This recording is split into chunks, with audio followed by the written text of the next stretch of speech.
Here we go. Nice little countdown and everything.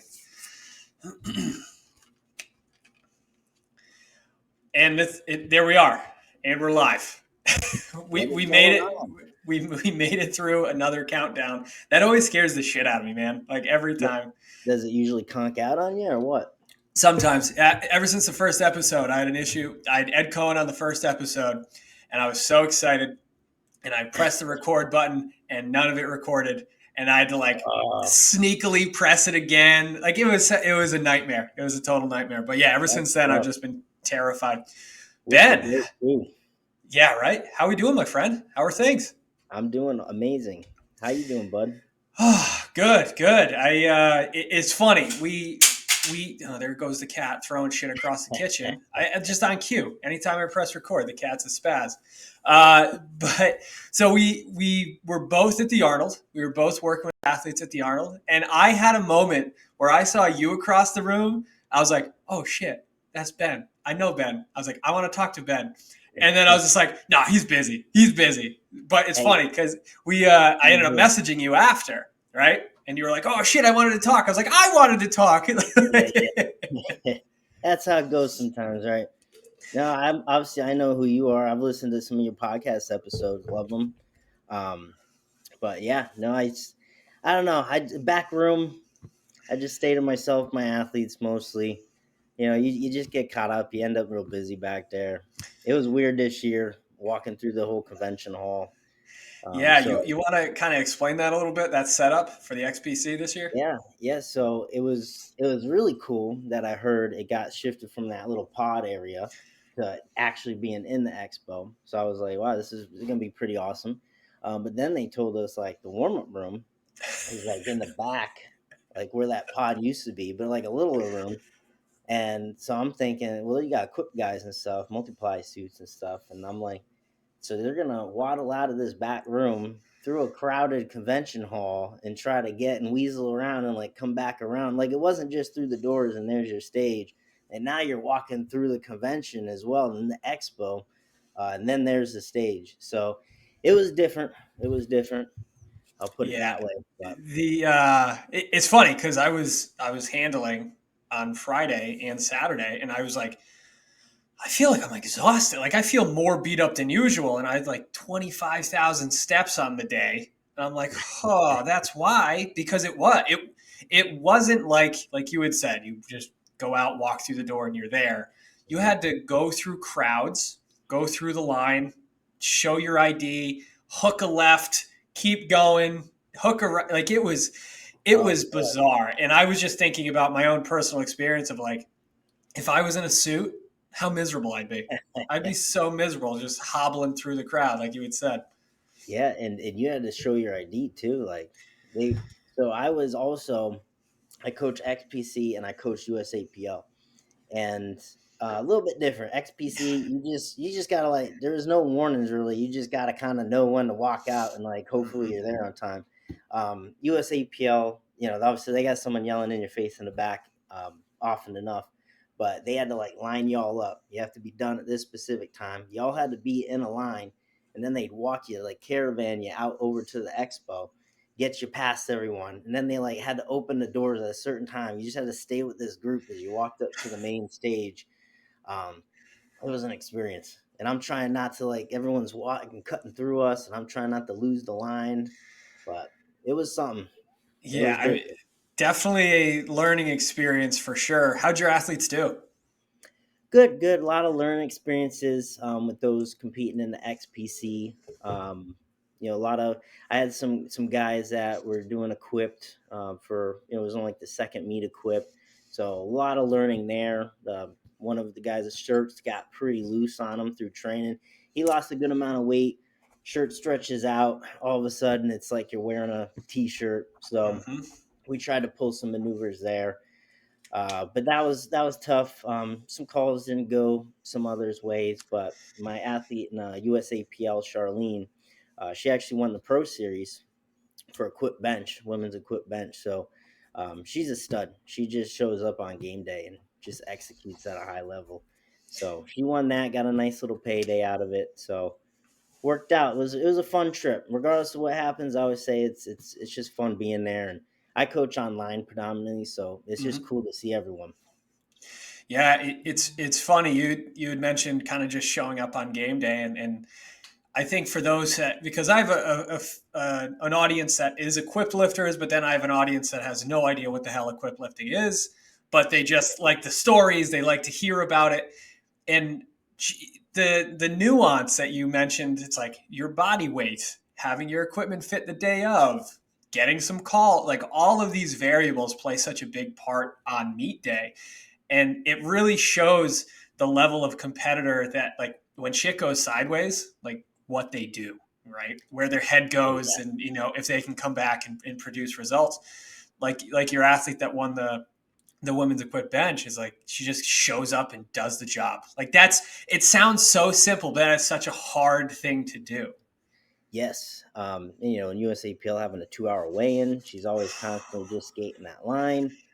So you got to factor in so we all went out. She was competing Friday, Mm-hmm. and then Sunday was like the big Pro Series event and the bigger payout. So we went out Saturday. Most of our lifters have already competed. I had her going and another guy, and we went out to eat, that whole deal. And we mentioned it to her, hey, you want to meet up, get something to eat? She's like, oh, I can't really eat. We're actually going to a Carrie Underwood concert. I was like, okay, more power to you. But yeah, she knows when she can, dinner's gonna put her over, or she's managing all that, and then just to be consistent in equipment is so tough. Like you gain, lose 3 pounds, you're gonna feel it. You're gonna feel it in the performance of your shirt. Um, Mm-hmm. so it's tough. There's a lot of variables to manage, and I was just going over that with my team this week. Actually, so I have a meet coming up this weekend, Mm-hmm.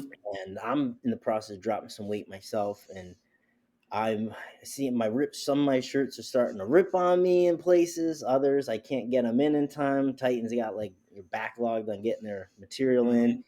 and I'm showing them like all the nuances. Like I'm breaking out tape measure. I'm measuring the chest plate. I'm trying to find something I'm going to make work for this event. But just the variables that go into it, it's a lot, and a lot of people don't even realize.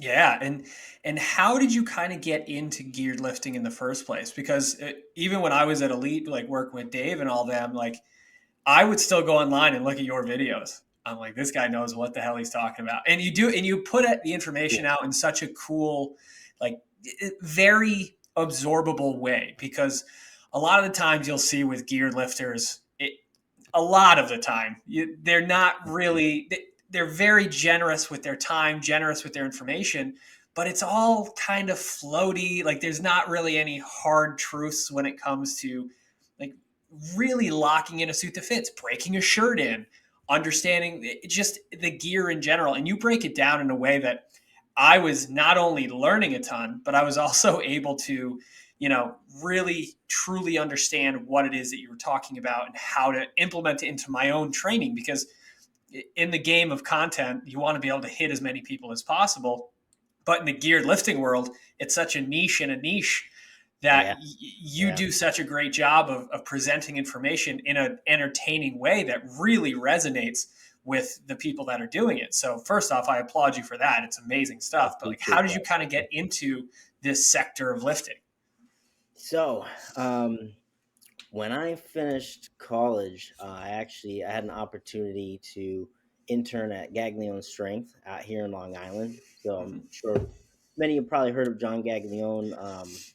He coached Larry Wheels for some time, and I had the fantastic opportunity to intern out here. And back then, man, we had some real bulldozers. We had some real good guys back then, and those training sessions were people. I had my phone out for a second. I've been barked at. Put my phone away. Yep. You had to be helping out. It was one of those training environments, and man, that was fun, but a great learning experience. Just like getting into it, seeing all those high level guys, just how they conduct themselves and execute. And so I saw a few of them because quit lifting more popular then. We had a lot of guys that lifted equipped in the gym, and I saw some of them working in just regular like single ply phenom, and maybe the raw bench is 300, but I see them moving 500 something in the shirt. And I'm like, man, they're moving more weight. It's like slower. You can like absorb more of what's going on. I think just from viewership, I just love Hmm. watching multiply and single ply just because the movement slows down and you just know all the nuances that work. And I just thought it was the coolest thing. And I was like, I'm just going to do this as soon as I can. And so I finished up interning there in the summer, went back to school. And I remember ordering up a Inzer Phenom. And it comes in. This is my first time with any equipment. So I don't know what the hell is going on. I just see these guys. I thought it was really cool. I put the shirt on and I'm like, holy shit, I guess I ordered the wrong size. I didn't know, like, the process really getting swam into the shirt and where to position it. Um, and I train in my basement. Like, I have the gym I film in now is my one car garage. A lot of that equipment I took from my home gym back when I was at my parents. I was going to school. Um, and that's where I trained. I didn't know what the hell I was really doing at the time. I had friends over, we trained. I'm trying to learn this equipment. It's a lot to start to learn. But I had good guidance. I had good guidance in Jamie Mata, who's always compete, always has a team over at XPC and stuff with Arnold. He's always popping in the West Side and elite himself with the team. But he was huge, guided me through that initially. I remember going to a seminar at his gym in Vermont, Fairhaven Fitness, and him just coaching me through working with the Phenom and what to do. And I just kind of took it from there and just absorbed as much as I could, try to learn the nuances. And I think just one of the things that I feel like I'm very good at is just having an understanding of what's going on and then just being able to explain it in a way people can understand. You know what I Yeah, mean? that's huge, right? Like, especially from the outside, geared powerlifting is wild to see. Like, it doesn't make sense. Like you had said, someone's raw bench is 300, but they're moving 550, 600 pounds in a shirt. And I love the same things you love about it. Is now that I know the nuance, you're watching all these little things happen, Yeah, and it's such a different experience. Like, I go to a raw powerlifting meet and I'm bored because I'm like, yeah, either they're gonna get it or they're not. Like, it's there's none of that in between, or there's not a lot of that. There's not as much in terms of that technical side of really mastering the equipment. But you mentioned a good point in having those people around you to kind of teach it, to expose you to it, and to kind of build up your knowledge of the subject is so important. And I think more so in geared powerlifting than just raw powerlifting is like you need to have someone show you the ropes, right? The how you get into it is it's usually someone hands you an old shirt or someone hands you a pair of briefs and is like, all right, go figure this out, go play around for a bit. And then once you just about kill yourself, then we'll have a conversation on what you should do, right? Because yeah, that's what happened to me. I got thrown into a pair of briefs that I could wear up to my nipples. Like, they weren't even close to fitting. And Dave was like, all right, bring your stance out. And I'm like, okay, like, this is what we're going to do now.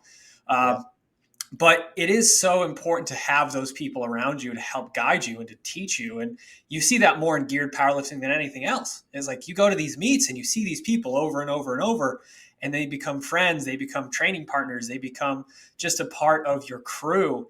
And it's great to see. And that's one of the most addicting things of equipped lifting is the camaraderie between people. It's amazing to see at the meet because you have these shared experiences that nobody else does, right? I don't yeah, know how many times you've been to a meet and like you see something happen and then all of a sudden everybody's like, holy shit, did you see that? Did you see them do that? Did this, that?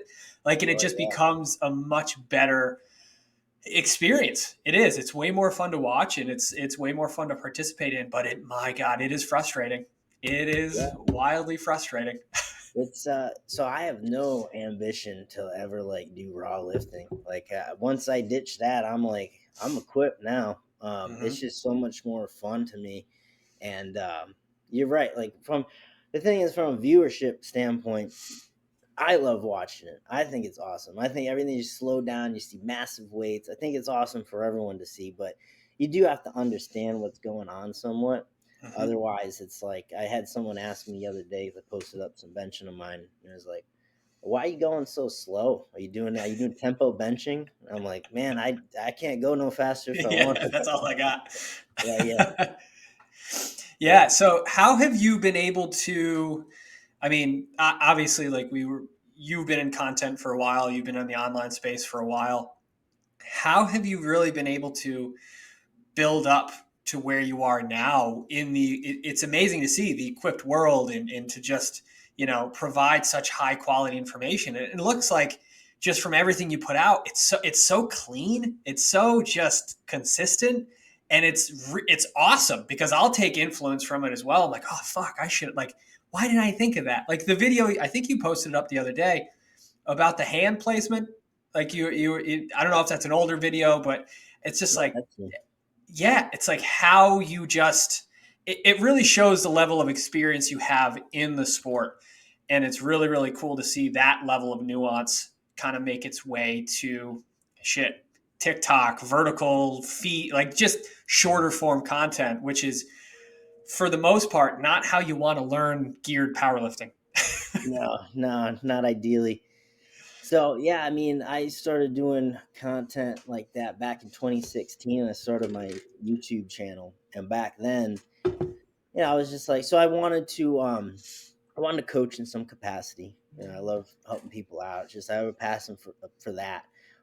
So I definitely wanted to do that, and I was like, I could coach in a gym, and that's all good and well, and I love seeing people and working people in the gym, but I want to reach like a bigger audience. I want to really have an impact on a lot of people. So I started doing the YouTube vids and everything. That's just kind of what you did at the time. And I remember back then, it was just before morning sessions started. I just have these ideas from how I was coaching people in the gym. And I'd be like, hey, you want to hold my phone for a second? Make sure you film horizontal, not vertical back then. And I didn't even have a mic. And I just rambled off some topics that I thought would be helpful. I just kept that rolling. And then sooner or later, it upgraded to actually having a mic on, so the audio at least was good. Then I would get someone to film for me, and then just it's crazy to see just how times change too. To now, everything used to be like, "Hey, hold my phone horizontal." Now it's like, "Here, hold it vertical because it's gonna be a Mm-hmm. reel." And just like what they push out there on the social media, and now it's like mostly Instagram for me, filming these videos and stuff. And yeah, it is mostly all short form content now, which is tough to get points across quickly. But I've enjoyed the challenge of just trying to evolve with making content quicker to absorb and, getting a point across in a different way. Because listen, for doing this, what, 8 years now, doing videos and all that, there's only so many concepts really to touch on. There's only so much stuff that can actually be wrong. So it's doing the same thing, explaining the same thing over and over in just little ways that just click different for people. Mm. So it's been fun. It's been a fun challenge just keeping up with everything. Yeah, and it's as someone who has experienced that a little bit too from when I was out at Elite. It was cool to see all the different ideas that people had and kind of ideas they were coming up with. But man, filtering through all the bullshit, there is so much just like crap with that shorter form that I almost, like, thinking back to 2016, that was like the YouTube was getting bigger, obviously, but it wasn't nearly as big as it is now, or even 2 or 3 years after that, 2018, 2019, right? So you still had the ability to do that longer form informational video, and people were interested in that. And it's like I think things are starting to kind of circle back. Is like, yes, the attention span's getting shorter and shorter, but when you find somebody that truly is interested in the message you have to say, they'll sit there and watch 20-minute video, 30-minute video, in some cases a 3 hour long podcast, right? So I think you're doing such a great job being with that consistency and just putting out really quality stuff over and over. And it's refreshing to see because, again, you see so many people try to get in the space and it's like, yo, this guy's been doing it since 2016. Like, he knows what he's doing, right? Like, you got a plan in place, and you've been showing up for 8 years. Like, that's the coolest shit. Yeah, well, that's like the biggest thing I see, because I've seen tons of coaches be like, "Hey, I'm gonna start up my own coaching business and do a YouTube." It's like, you see them start off hot for a few weeks and then that quickly fizzle out. So yeah, it's a full-time job. I mean, this is my full-time job. I coach online. So if I want to keep my family fed, I better be planning out content and whatnot. So Yep, absolutely. um but I love it. I love it. So, what else could I be doing? I get For to sure. I get to hang out in my garage, film videos, help people out all day. That's really cool, man. That's why I started the podcast. That's why I do the things I do as well, man. It's amazing to help people and see their growth and see their change and just see you Oh, making a dude. real difference in what they do, you know? So, but one of the biggest questions I got, when I was looking for people to jump on the podcast, I asked the audience who they wanted to see. Your name popped up. That's cool. Everybody wants to know it, not everybody, obviously it's a small group of people, but the niche of powerlifting and equipped powerlifting, I've gotten a lot of questions because I put my own experience jumping into geared powerlifting for the first time in a video for Elite FTS. I just kind of went through that whole process, explained how I went from not doing anything geared to my first meet. So since then, people have been like, how do I get involved? How do I get started? What would be the best advice that you have for someone to get started in equipped lifting? So I get this question quite a bit on, what equipment should I get? Where do I get equipment? And how do I learn this stuff? And I help a lot of those athletes, because the first thing I would tell you is you definitely should seek guidance in some capacity, because you trying to learn yourself is going to be a complete shit show, because I've Mm-hmm. been through it. I've went through it trying to lift in my basement. Complete shit show. You don't know what's going on. You're just kind of there doing it. You're going to save yourself a lot of time and energy just like learning from people who have been there, done that, know how that stuff works. And then in terms of like what should you actually get, so everyone's always on the fence, like single ply, less material, easier to maneuver and all that. I feel like as long as you have, and I wouldn't say it's a base raw strength. I don't think you necessarily need to have a certain base level of strength. You just need to be very technical in what you do, because whatever you get into, it's going to give you that extra boost, but you have to be technically sound. So, I mean, I could take someone who can benches 200, someone takes benches 400. It's not necessarily the strength, it's just the quality of how they execute, because you need to be very, very technical when you get into equipment. Um, so from getting into it perspective, just make sure you got your bases covered with what you're doing raw first. Just make sure you understand the technique and nuances there. And that's how I'll start athletes out. Is like, let's make sure we are good on raw technique first, but then we introduce the equipment. And honestly, if you go single, you go multi, you do the new band shirts and unlimited division stuff. I think whatever you pick, you're able to learn it if you have good guidance. I think you just need to pick something and start rolling with it. I don't really think you can go wrong from that perspective. But I love how there's now those options, the banded shirts. I remember Mm-hmm. originally they came out, and everyone, even Jimmy, I talked to Jimmy about this. He's very anti these shirts that are coming out. It's like very different than multiply. It's not like a traditional poly shirt. Operates a little different. Um, it's just easier to kind of get on and get a lot out of it very quickly. But I was kind of on that fence too. Like, I have no desire to really get into them and really work with them much. It's just not my cup of tea. I have a hard time getting into position. I have a hard time. It's more so. I think it involves, not that it involves less technique, but it's easier to just get into it. You could be like a big mass monster, be moving a lot of weight, and instantly get a ton out of this. Versus if Mm-hmm. you were moving a ton of weight, like, you still got to be very technical in a poly shirt. So I don't really have the desire to do it myself, but I love now that they have those options, those F8 shirts. I love that because it's getting more people just into equip lifting, and that's good. I love seeing that. I want to see more equip meets. I want to see more people getting into it. I want to see a lot of training crews come back together. There's nothing that makes the sport more fun than actually getting together and training with people and just having that shared experience. So, yeah, I think it's awesome seeing those shirts come back in, start, being able to use them at meets and that whole nine. So, yeah, I guess getting into it for the first time, make sure you have guidance, and you can't really, I wouldn't overthink what you're actually getting into. I would just get into something and start learning the nuances. Yeah, you brought up a lot of good points there. Obviously, the guidance, obviously, that technical skill, but even that body awareness, right? I mean, you've trained athletes in the past for, I'm sure, for sports and whatnot. And you can tell the good athletes versus the not so good athletes, Yep. because you can tell a real athlete something and they get it and they understand it and they can almost feel it before they make that change, versus someone who has no idea where their body is in space. They have no idea, the distance between their arms or their hands or whatnot.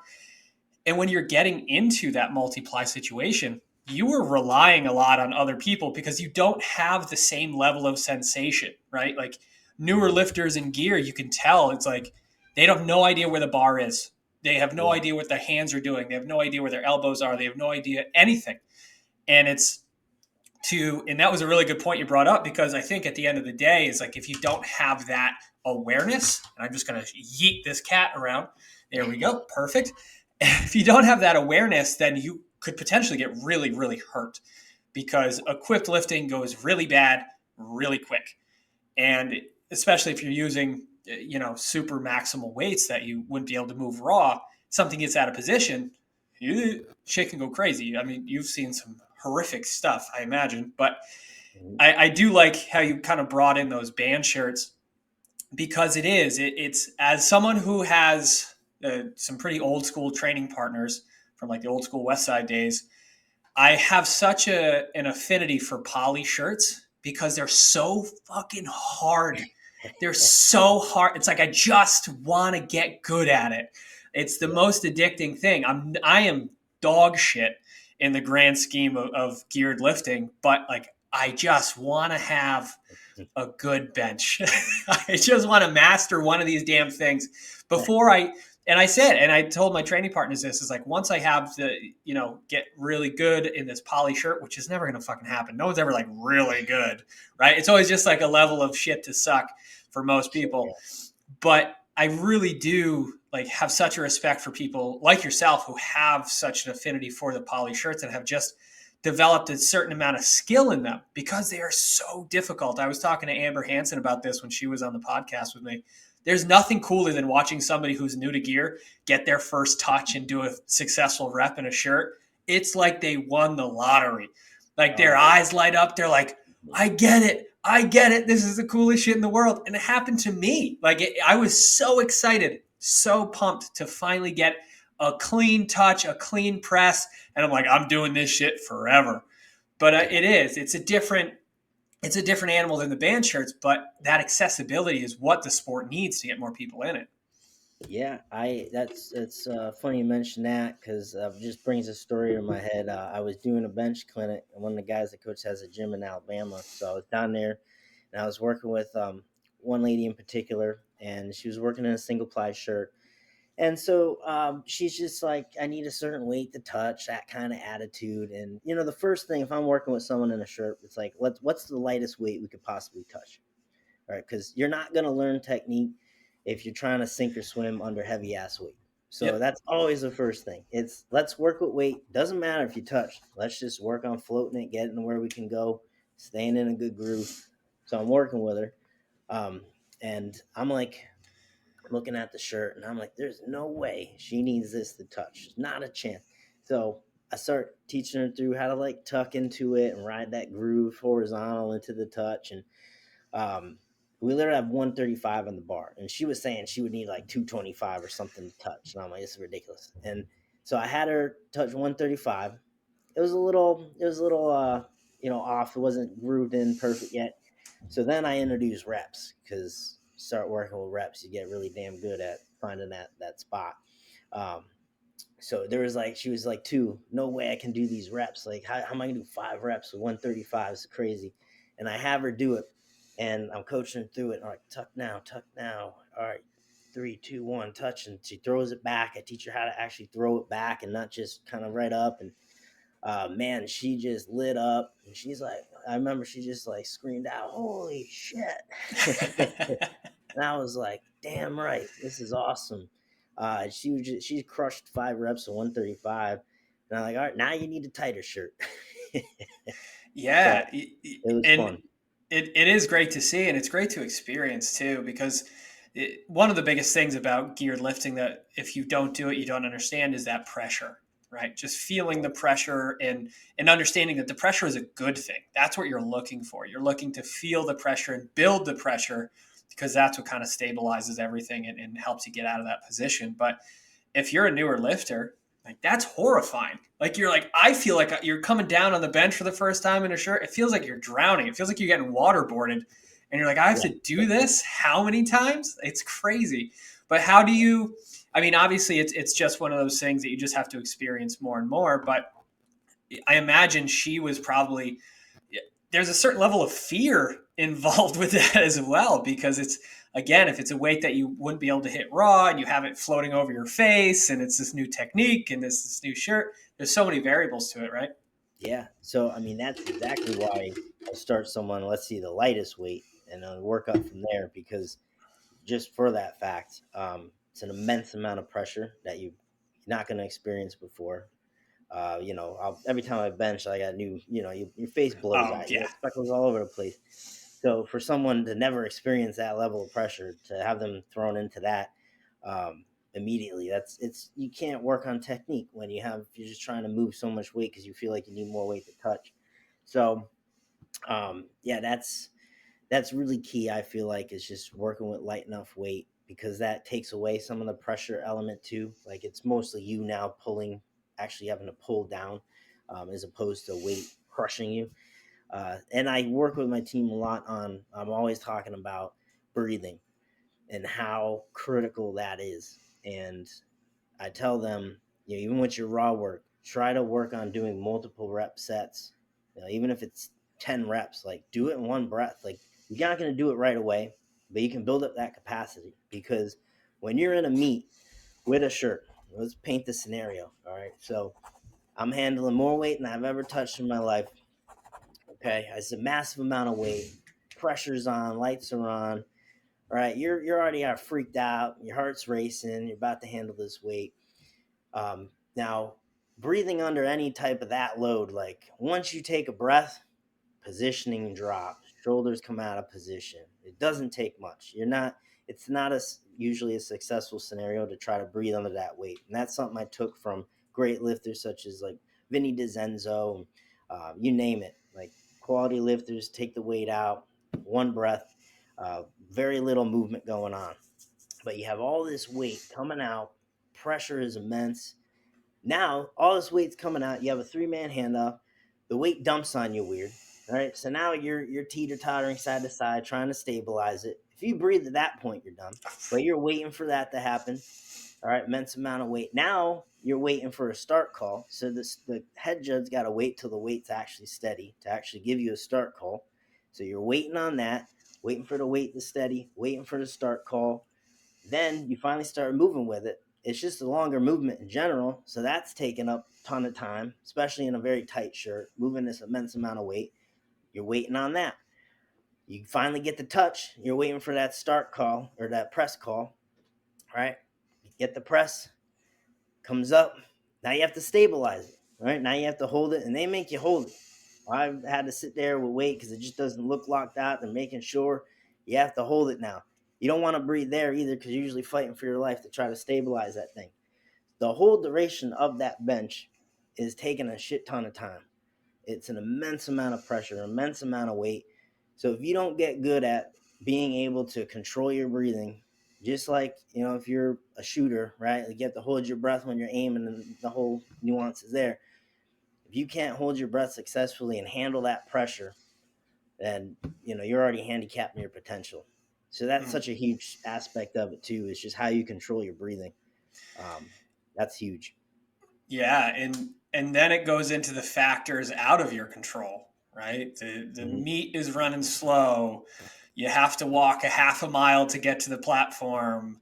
Yeah. The timing of things is screwed up. Like it's that you don't know what's going to happen. And for example, even in my um my client's last meet at the XPC there, like there was an issue right before her last attempt on squats.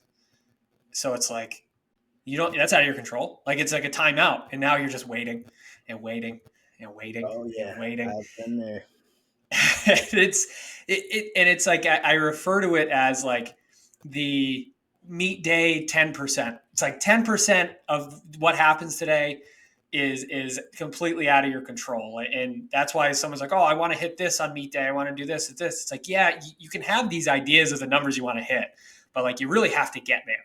You have to get there, see how things are feeling, see how things are grooving, and for the most part, I think people need to have that realization of like there is a lot that goes on a meet day, and it's so much different than training in your gym, surrounded by your crew, at your time, when you've been fed, when you're hydrated, you've slept well, because even traveling to a meet in and of itself can take energy out of you, right? Whether you're on a plane, you got to wake up crazy early, you're cutting weight, all these different things are happening, and then your heart's through the roof because you're on this stage, and the lights on the ceiling, it makes you feel like you're at the dentist, like you're just staring at these lights, and Yes, everything sir. feels different, everything feels odd.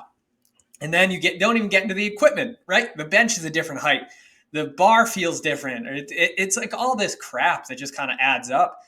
And for those that have never experienced it, and that don't have that experience of like showing up and just throwing their hat in the ring and shit, honestly, having a bad meet. I don't know any really high level competitor or competitors in general that haven't had a bad meet, where it's just you're looking around, you're like, what the fuck happened? Like none of this turned out the way it's supposed to. I feel Nothing was planned. terrible.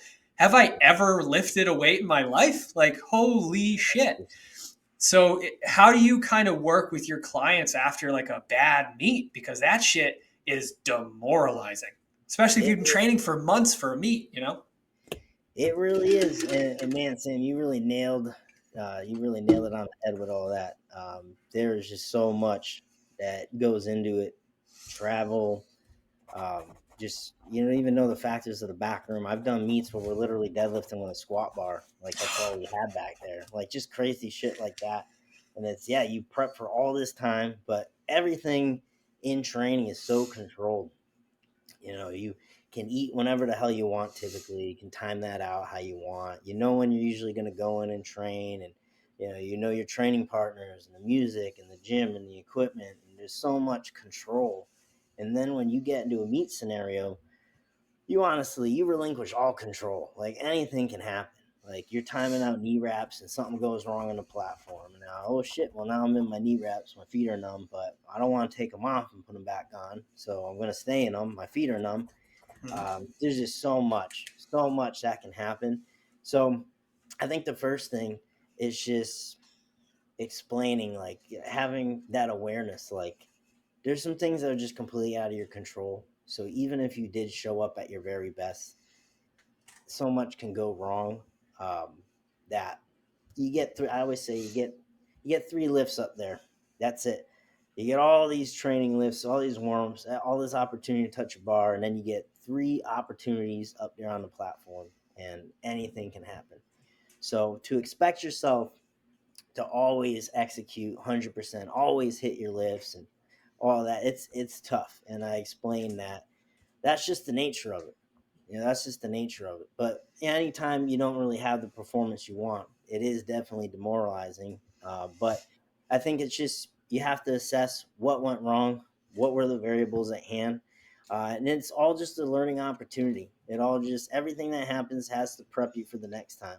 So you have to be ready. Like I've had shirts rip on me at meets.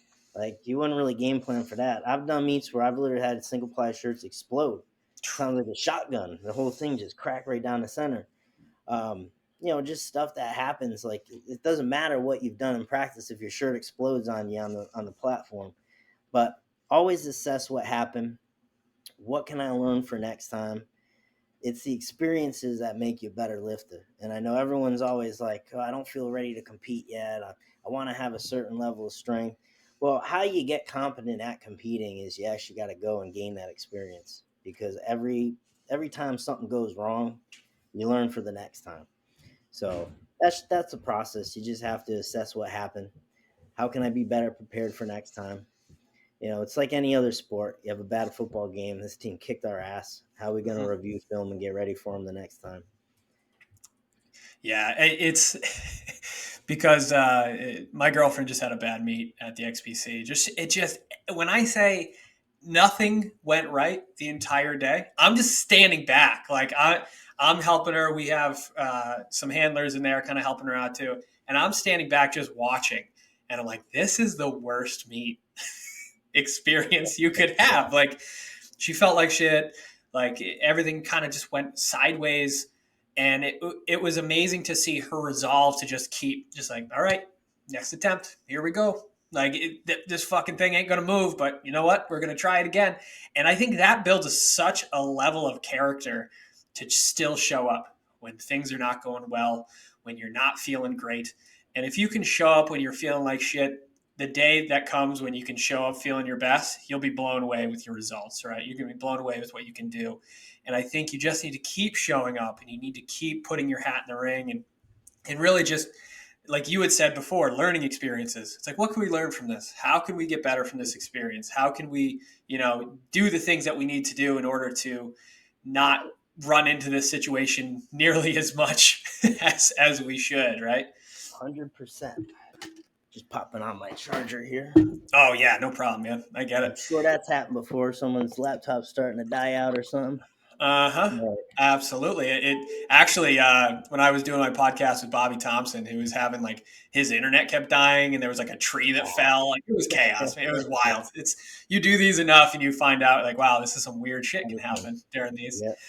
Um, Yeah. So you were mentioning, it just comes back to enjoying the process. I think you got to have a strong why for why you do this stuff, because there's going to be a lot of bad times. And I mean, that's probably like the typical person I'll work with, and the person I really love to work with the most, probably about 2, 3 years into competing.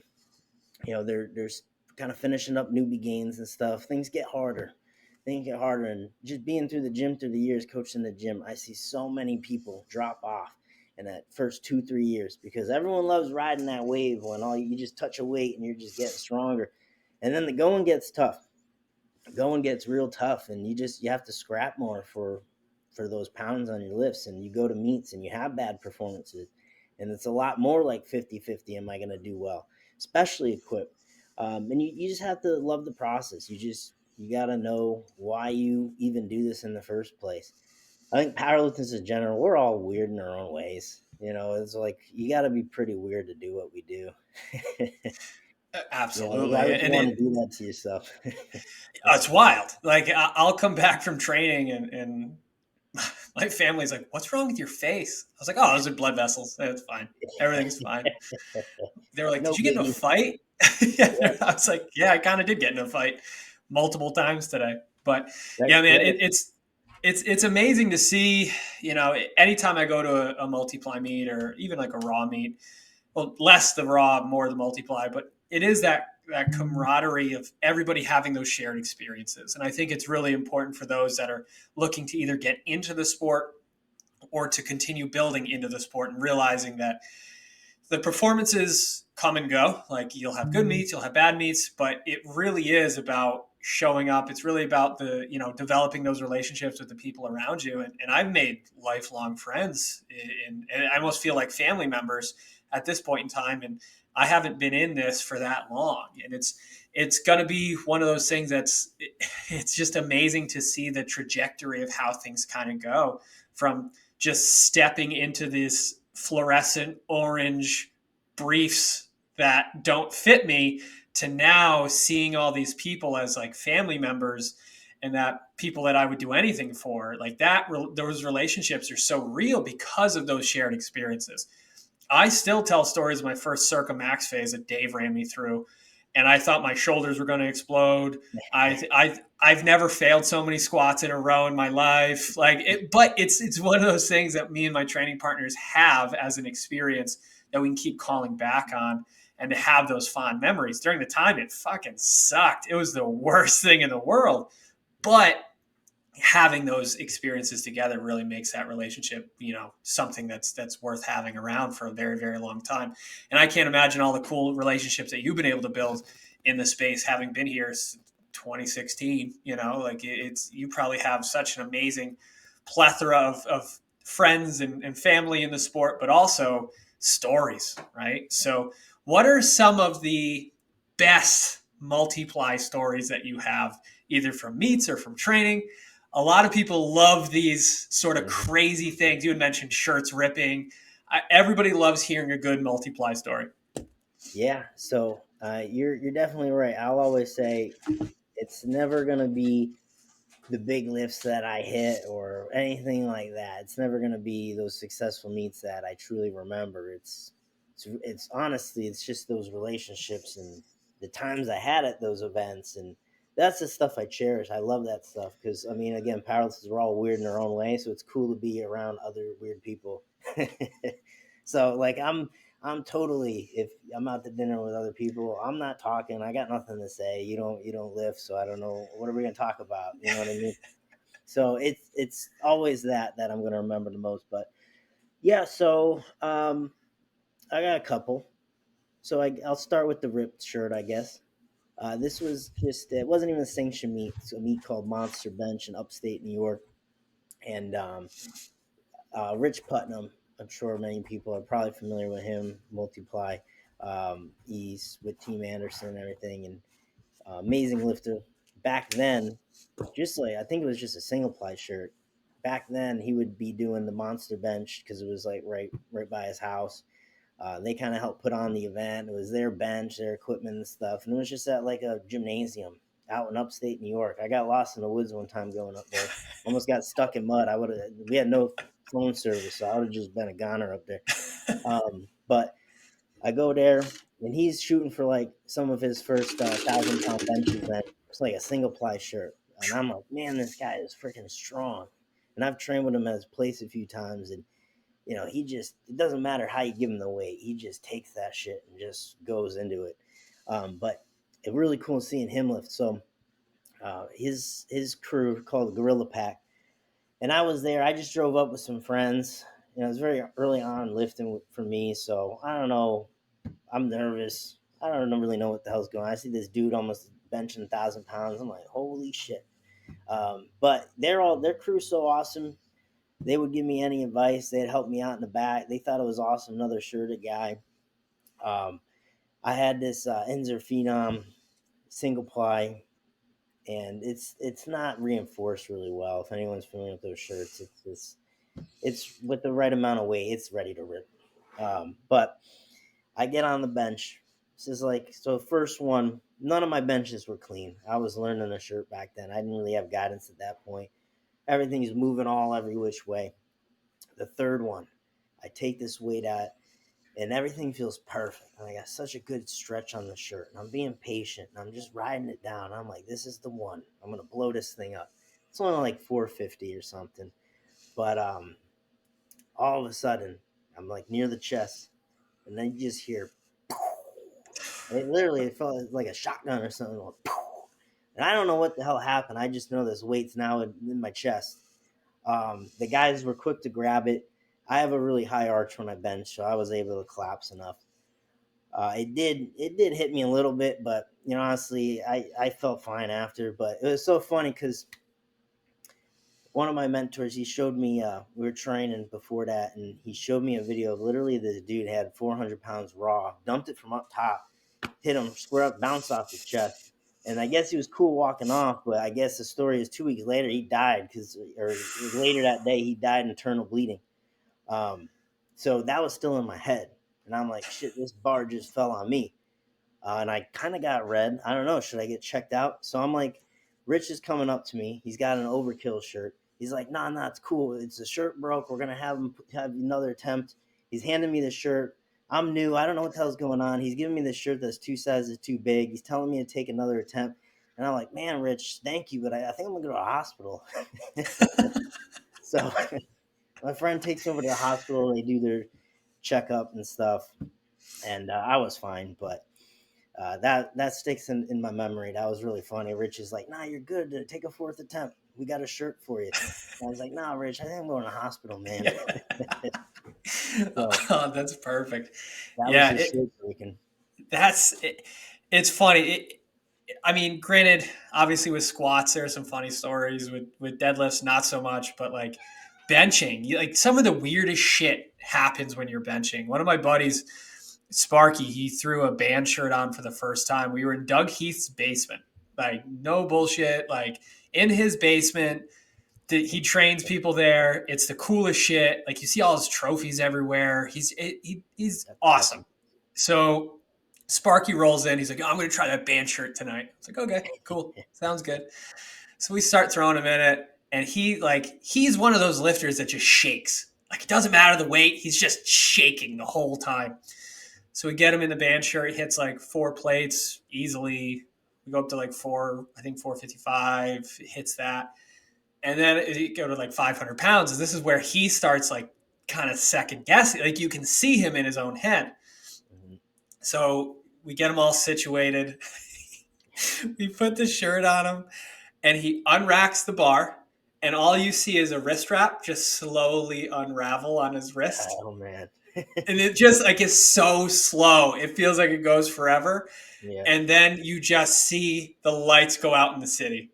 He just, we have to grab the bar. He passes out, like loses consciousness, pull him up off the bench, and he doesn't know what the fuck's happening. He has no idea. But it just comes to show you is like the pressure that you're dealing with, like it can choke you out. Like I've passed out up benching before. I'm sure you've had experiences where the lights went out in the city for you. But it's one of those things that like that's why the spotters and multiplier I think are so good is because it's like you don't know how quickly something can go wrong, right? You don't see raw benchers passing out. Yeah, yeah. Yeah, it's funny. I've never passed out under the bar. I've been real freaking close. Like Yeah. I've gotten to that place where you can't see and you're just like moving, but you can feel enough that you think you're moving in the right direction, but you don't Yeah. know. And then obviously the weight just like pops up after, and I'm like, holy shit, get this off me.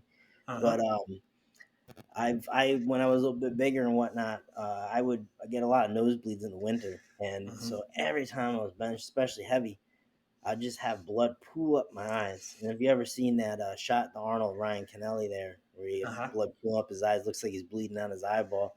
That was like every session, and it was literally just annoying. And I was at a gym we trained at, and one lady she just shoved the tampon up my nose. I was like, "Here you go," because we knew it was gonna blow open anyway, and I'd just be pooled up my eyes. I got a lot of good pictures of that, but yeah, you never know. I imagine that was probably pretty wild when someone passes out. I mean, that weight's just gonna come down. So Mm-hmm. you always got to be real quick. Yeah. Being a And competent spotter is huge. yeah, and you can tell. I mean, I'm sure you've had interactions with Bain and his spotting crew and whatnot. He's one of the best spotters, if not the best spotter on the planet. Like he's such a great guy. Now he's competing in the WPO, and he's really, really a solid dude. I definitely need to have another conversation with him. But in terms of the spotting world, like you see all this stuff on the internet of people getting all jacked up and like just bars falling on them, weights falling on them, and it's horrifying. Like I hate seeing that because it's you can really first off you can get really injured, like permanently injured with something going poorly, or worst case scenario, like you had mentioned that story, it's like you could die.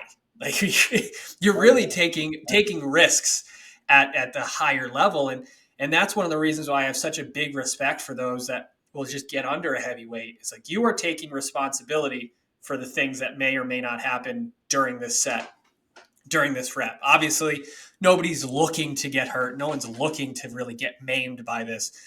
But I mean, there's a very famous video of Mark Bell snapping his knee in and collapsing with the weight, and just shit happens. And I think that is a scary enough thing to think about. But at the same time, I'm not really trying to think about that as I'm trying to hit a certain set oh or no, you certain, can't. like Dave was always so famous for saying he would always think about the worst shit that happens. to be able to get him out of that lift as fast as possible. I'm the complete opposite. I'm thinking sunshine and rainbows. Like I'm just like, this is gonna go great. This is gonna be wonderful. Dave was the other side. He's like, my forearms are gonna snap in half. This bar is gonna land in my throat and I'm gonna die. It's like, holy shit. Like That's we are not the same. an interesting approach there. Yeah. I was like, therapy is a thing, Dave. Therapy is a thing. But yeah, man, it's so cool to be able to connect, and I definitely want to have you on again because you are such a wealth of knowledge when it comes to obviously benching, but just lifting in general. You've been doing this stuff for quite a long time. In terms of internet time, it might as well be 100 years, right? Because things on the internet come and go so quickly that Sure. for you to be able to kind of keep showing up after 8 years is really, really cool to see. So what meet you said you had a meet this weekend? Is it full I power or do. bench only? What do you got? I'm actually doing USAPL New York State Champs. So that's Excellent. this weekend, and this will be my first. It'll be like single ply full power meet at 220 weight class, Wow. actual Awesome. 220, not like 27-pound cut 220 that I used to Yeah. do and stuff. But yeah, I'm excited for it. Just kind of want to use it as to get some benchmark numbers going into the nationals, and yeah, I'll see what I can put up there. So I'm Yeah. excited What for it. what made you kind of make that shift into that single ply world? So multiply obviously need a lot of people around, right? Yeah. And I was coaching at the gym, but like the sessions I was coaching, like people coming to the gym, it's like morning and afternoon, right? Like when they're off of work and whatnot. So it was just at the point where I just needed so many hands, and if I'm coaching the sessions, I wasn't lifting the sessions too. Hmm. So it's like trying to round up people after the session to like get that hands-on help. It's like I didn't have someone to do the mono at sometimes, or I'm trying to lift and I got one person, no side spots. And it's just tough, and you have to coordinate people's schedules. And I'm like the most self-sufficient dude you've ever seen in equipment. Like I want to just do whatever I can myself. I don't like asking for help. I don't want help, but you need it. Hmm. And we just didn't have the consistency in the crews, and I've just had so many different training partners throughout the years. So I was just like, I'm just kind of sick of coordinating schedules. I'm just gonna bench only at least multiply, and then I find single ply. I can pretty much do everything I need myself. Like Hmm. someone can usually just hand me off solo if needed. I'll put safeties up. I can do my squats if needed. I have good consistent training partners, but um, it's just the fact that I can, if I need to do this alone, I could do this alone. And I like that peace of mind. It's almost like raw lifting, like super simple, going Yeah. to the gym and lift, but it's still equipped and it's different. It's a different challenge, and I'm enjoying it. I'm having a lot of fun because I had a period of time where I was having a lot of fun, had different goals, became a dad last year, and it's like now my goals are a little bit different. Everything's kind of shifted. I'm more health focused now. I don't want to necessarily die under the weight, but I just want to have fun lifting. I love coaching, and I'm having a good time. I'm having a really good time because I feel like at a certain point too, you have to come up with new goals. You gotta find new ways to keep yourself entertained because literally it's just three lifts you're doing over and over and over. If you can find new goals and carve out new paths for you, there's so many ways to experience powerlifting, like the equipment you use and the goals you have and weight classes. So I'm having fun. I'm having a good time. Yeah, man, that's huge, and you've totally hit that on the head. Is having since moved from Ohio to Rhode Island, like training partners are a little bit harder to find, and you're right, you're bouncing schedules around, and it's like I just need someone to pull this mono arm. That's all I need. I just Yes, need that. yes, Everything else literally. I got. I just need someone to pull this fucking lever. But it's cool that you're kind of jumping into the single ply realm of things, and I would love to. Obviously, we can jump on another episode and kind of dig deeper into that. But what sort of numbers are you thinking about hitting, or what are you in the ballpark for? I know I don't want you to jinx yourself or anything like that.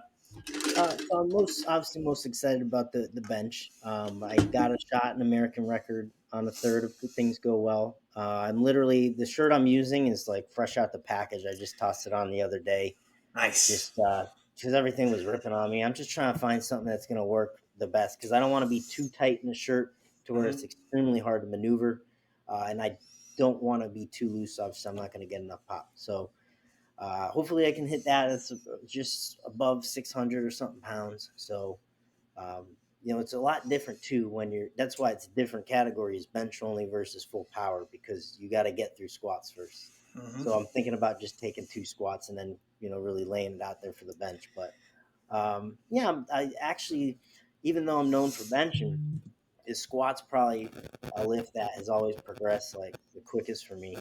And I have always been kind of inconsistent because I go through periods where I was really focused on full power numbers, and then I'd do bench only for a few years, and I'd get back to doing full power.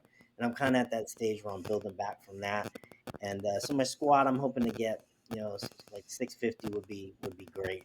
That would move me in the right direction, a lower weight class, and then deadlift. Who the hell knows what it'll be like? I open super freaking light, and then if I feel Yeah. good, I'll add weight. But I'm gonna open like 475, something like Oh yeah. ridiculous, and just like see where I go from there. I want to hit 600 deadlift at some point in my life.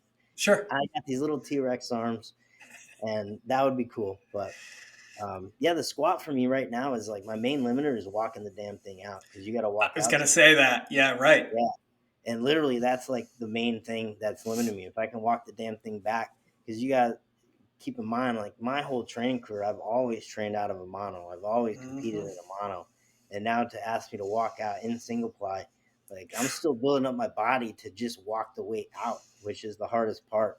So, that's something I focus on with my team, all the nuances and like the walkout. Like you gotta pay attention to that stuff.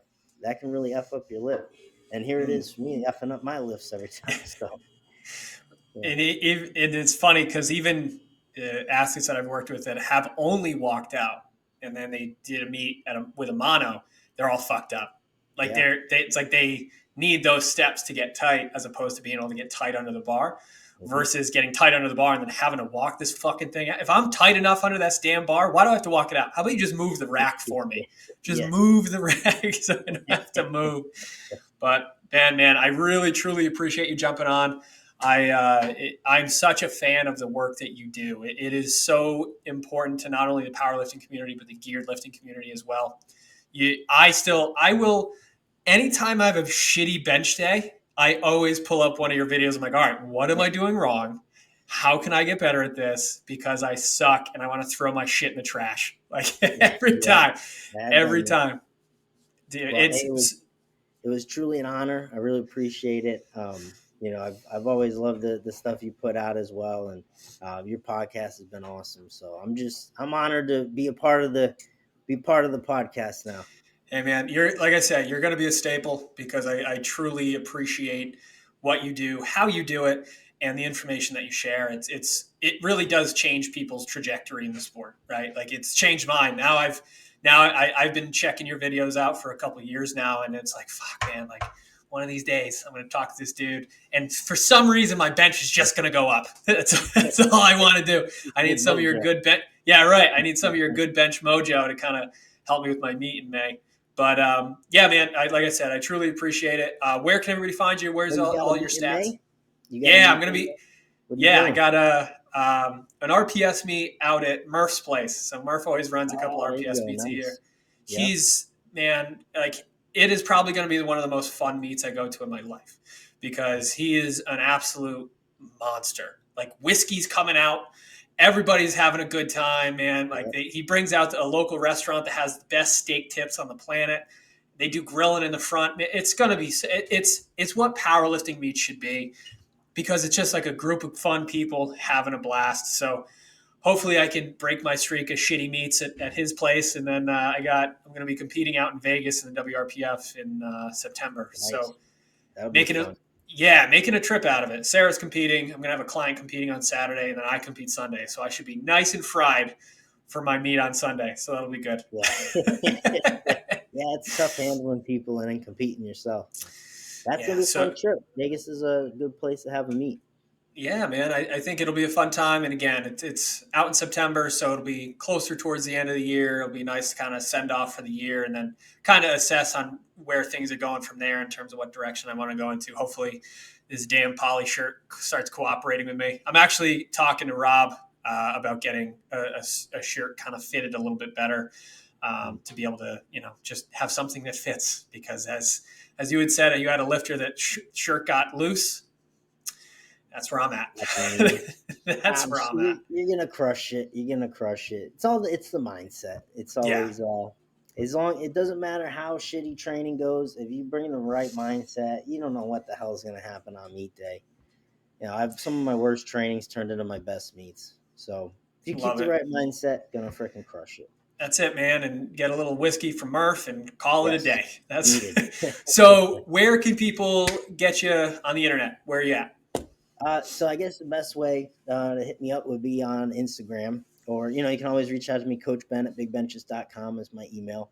But Instagram is like really my main platform, and I film most of my stuff for that platform. So just shoot me a message on there. Fantastic. And what And I'll that's do at is Big I'll Benches. there you go. And what I'll do is I'll put all that info down below, and anything that you're working on, I can kind of pimp it out down below as well. I think a lot more people need to, work with you. I think you're one of the few coaches that I would, I would let my friends and family go to, because I truly, like I said, I truly appreciate the level of care that you have for your athletes, to understanding the foundations and the fundamentals, and building them up for long-term success, not just that quick meet success and then cash in the check, which we see too often. So, Yeah. but like I said, I appreciate your time. I appreciate you jumping on. And what I'll do, I'll cut the recording now. And I appreciate everybody listening to this. Enjoy. I'm glad you enjoyed the episode, and we'll see you in the next one. I'll see you then.